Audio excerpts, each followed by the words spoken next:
আসসালামু আলাইকুম dear viewers, কেমন আছেন সবাই? আপনারা আমার গত ভিডিওতে যেভাবে রেসপন্স করেছেন এতে আমি সবার কাছে কৃতজ্ঞ। আজকে আমি আমার দুই বন্ধুকে নিয়ে চলে আসলাম আমাদের ঐতিহ্যবাহী ঘুগরার বিল পরিদর্শন করতে। এই ঘুগরার বিলে এসে আমি কি কি দেখলাম তা আপনাদের সবাইকে দেখাবো। সুতরাং আপনারা যদি গ্রামের এই দৃশ্যগুলি উপভোগ করতে চান তাহলে শেষ পর্যন্ত আমার এই ভিডিওটি দেখতে থাকুন। শত বছরের ঐতিহ্যের সাক্ষী কুমিল্লার চান্দিনায় অবস্থিত এই ঘুগরার বিল, যার সৌন্দর্য শুধুমাত্র একটি ভিডিওতে তুলে ধরা কখনোই সম্ভব নয়। পরন্ত বিকেলে প্রকৃতির এই সুন্দর লীলাভূমিকে দেখতে মন বারবার ছুটে যায় সবুজ শ্যামল এই চারণভূমিতে। মনকে প্রফুল্ল করতে আপনার যতটুকু সবুজ প্রকৃতির প্রয়োজন ঠিক ততটুকুই সবুজের সমারোহ দেখতে পাবেন এই সুন্দর ভূমিতে।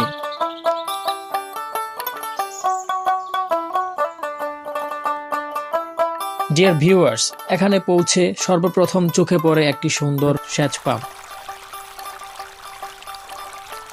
আশপাশের সকল ফসলি জমিতে সেচ দিচ্ছে এই পাম্প।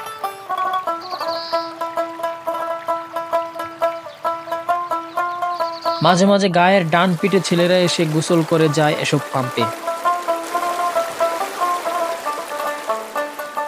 পাশেই ছিল একটি সবুজ ঘাসে ভরা জমি। এদিকে বারবার বউয়ের প্যারা খেয়ে মন খারাপ আমার বন্ধু ইমানের, তাই সবুজ ঘাসে শুয়ে মন ভালো করে নিচ্ছিল সে।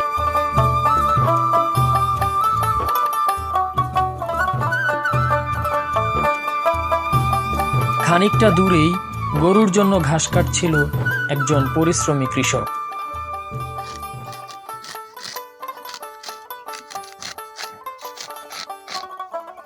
এসব অঞ্চলের মানুষেরা অত্যন্ত পরিশ্রমী হয়ে থাকেন। জীবিকা নির্বাহের জন্য তারা এই বিলের উপর সম্পূর্ণভাবে নির্ভরশীল।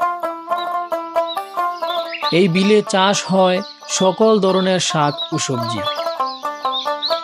জমিতে চাষ করা হয়েছে টমেটো, ভুট্টা, আলু, বেগুন সহ আরো নানান ধরনের শাকসবজি।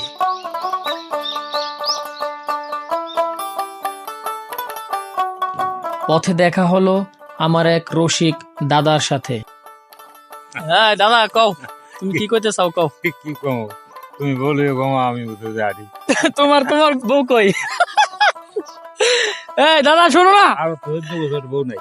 হ্যাঁ 12 বছর বউ নাই। 12 বছর দাদি নাই? তো একটা বিয়ে করলো না? বিয়ে করা দিতাম না। আমার বুঝতে পারো খুব লয়াল। তো ভিউয়ার্স, আমি আমার যে দুজন বন্ধুকে নিয়ে আসছি তারাও আজকে আমার সাথে ঘুরতে এসেছে। তো তাদের অনুভূতি কি সেটা আমি এখন তাদের থেকে জানবো। ইমান, কি বলবি? কি বলবো, এনার্জি জ্বালায় বাসি না খাই যাই দিছে। বেশি বেশি শাকসবজি খাইবা, তাইলে তোমারও কি অ্যালার্জি নাকি? আর মিয়া কইও না মিয়া, খাইতে খাইতে দিন শেষ। এটা হচ্ছে বাংলাদেশ। তো বেশি বেশি শাকসবজি খাইবা। আমরা যে শাকসবজি আমাদের ভিডিওতে প্রত্যেকদিন দেখাই, পিওর শাকসবজি খাইবা, দেখবা যে তোমার অ্যালার্জি গন। ওকে ওকে ওকে। এতক্ষণ ঘুরে ফিরে ক্লান্ত হওয়ার পর আমরা সতেজ হওয়ার জন্য সেচ পাম্পে হাত মুখ ধুয়ে নিলাম। শেষ বিকেলে দূরের আকাশে লক্ষ্য করলাম কিছু পাখি উড়ে উড়ে খেলা করছে।